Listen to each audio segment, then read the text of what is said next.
How's it going, guys? So today in this video we're going to be going over 10 items and unlocks that will benefit you in PVM in RuneScape 3. Now some of these items might benefit you in other ways as well, so stick around and tick off the items as we go along. If this video does help you out, don't forget to like and subscribe. It does help me get recommended to other people so we can help out other people as well. And as always, guys, I hope you enjoy. So let's get on to the first one. So first and probably most importantly is bringing a shield along with you whenever you do any sort of PVM or bossing, anything like that in RuneScape 3. The reason being is defensive abilities are so good in certain boss fights, and there will be boss fights where you have to use certain abilities, and bringing a shield obviously unlocks those for you. Now, bringing a higher level shield is definitely something that will benefit you as well. If you brought along any wooden shield or anything like that, yes, you could use the abilities still. However, certain abilities scale based on the level of the shield that you're using. So if you're using a wooden shield and you use resonance, the chances are you're going to heal a lot less than if you are using a malevolent shield, which is a tier 90 shield, and you use resonance that way. You'll get a higher heal off of it. Other abilities such as barricade will have a longer duration. So always, guys, make sure you've invested into a shield and bring along with you every time that you go PVMing. Our next item is the Excalibur and the Enhanced Excalibur. So you get the Excalibur from completing the Merlin's Crystal quest, and once you've done that, if you complete the hard Seers Village tasks, then you will get the Enhanced Excalibur from the Lady of the Lake. What the Enhanced Excalibur will do for you is if you right click it when it's in your inventory and press activate, it will give you a heal similar to the Rejuvenate ability from your shields, and similar to the Guthix Blessing Butterfly ability. Now, the benefit of using the Excalibur is if you activate it, you don't need to equip it, so the effect will just carry on and continue on. However, if you use Rejuvenate and you take your shield off, then the healing stops. And with the Guthix Butterfly, if you're in a PVM or a bossing situation, then there's a good chance that that butterfly is going to die, and then you'll stop receiving the healing. So this sort of guarantees the healing to follow through. Once you've done the elite tasks, then this effect will double, so I do recommend doing the elite tasks.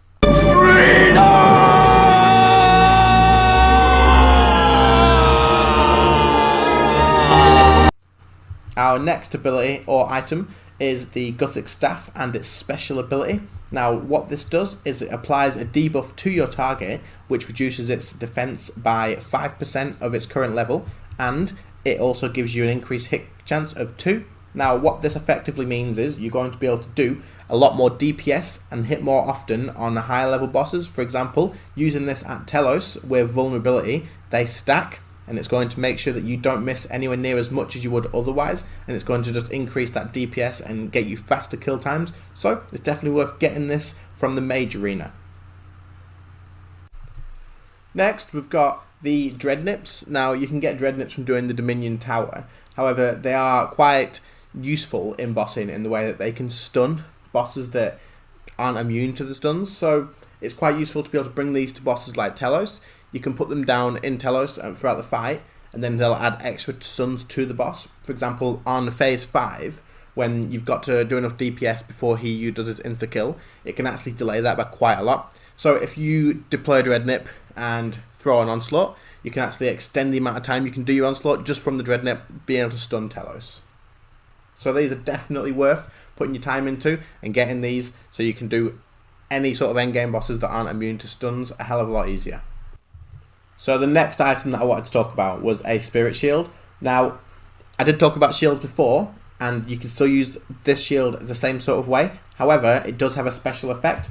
Now, what that special effect will do is it will reduce any damage that you take when this is equipped by 30%, but 50% of that will actually come off of your prayer points as well. So it does drain your prayer, but you can use this item in a few situations that will benefit you so much. For example, in Telos on phase 4, if you phase him into the font on the second one when he's going to do his so much power, if you time that wrong and as soon as you finish the font he's going to use his so much power hit on you, then what you can do if you can't get your barricade up in time is throw on your Spirit Shield, put your prayer points right up, eat up in health, and just tank it. Now this is going to bring you into the range where you can tank it without worrying too much, take a few hits afterwards, get your prayer back up and eat back up and just get ready for the next bit of the boss fight. But you can use it in other situations as well. For example, in Nex, if you wanted to put it on during the ice prison, it'll reduce that a little bit for you as well. So it's just a really good item to keep as a failsafe, especially if you're doing high level PVM. Next item that I wanted to go over is the Ring of Vigour. Now this ring is actually really useful to bring to bossing as a switch. You should actually probably bring it on maybe even Slayer tasks, stuff like that. If you're going to be using Sunshine or any ultimate or Death Swiftness, anything like that, then it's definitely worth bringing along. Now what it does is 10% of your adrenaline after using an ultimate is kept. Now what this will allow you to do is cast Sunshine. For example, you'll see me do that now on screen. Cast Sunshine and you'll see that I keep 10% of my adrenaline.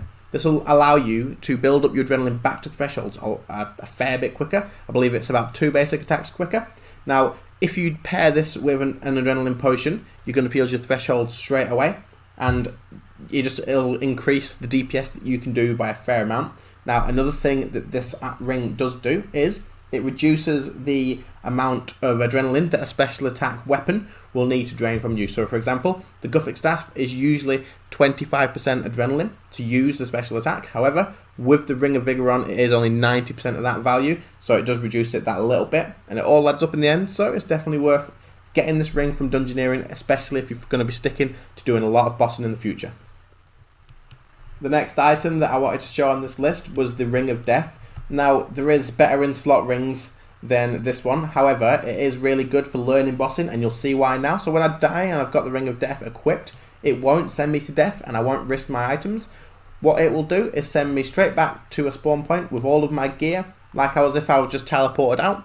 It does cost a fair bit to recharge with an Onyx. However, you will get a few uses out of that one Onyx. It's a lot cheaper than dying with, say, tier 90 gear and then risking losing percentage on it, or spending maybe the 3+ mil on getting that back from death. So it is a good money saver, and it is especially good for people who are practicing, don't have a lot of experience in the boss that they're learning, and it will benefit you a lot in the long run. The next unlocks that I wanted to talk about was actually auras. Now, auras are things that you buy off of the Solomon store using loyalty points. Now what these do, the ones that you should be getting, is the DPS auras. Now for any sort of PVM situation in a boss, DPS is key usually to anything, and if you're going to be doing something like Nex, then Reckless will make your kill speeds and the blood phase a hell of a lot easier than without it. And then once you start using these auras, you'll actually probably never want to do that boss again without them.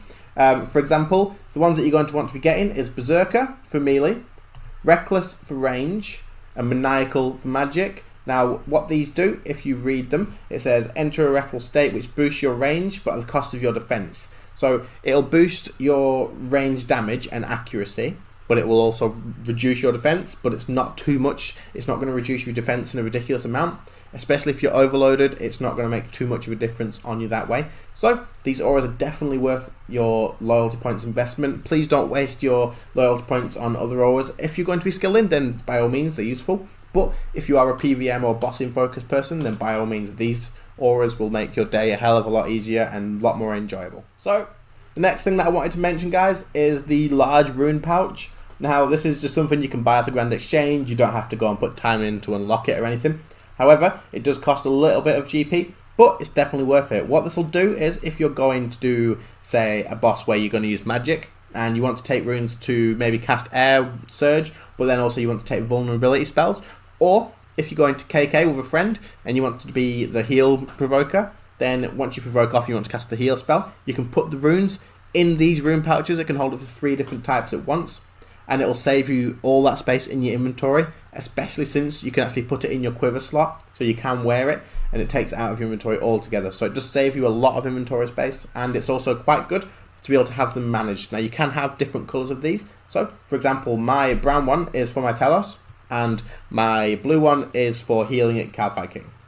Okay, so what I wanted to talk about finally was the invention perks. Now, invention perks are quite expensive to get depending on which ones you're going for. However, it is going to be definitely worth your time getting. Now, I'm not going to go over which invention perks you should be getting. That could be a completely different video, so let me know in the comments if you'd like to know something about that. It is quite a confusing thing to learn. It was for myself at least anyway.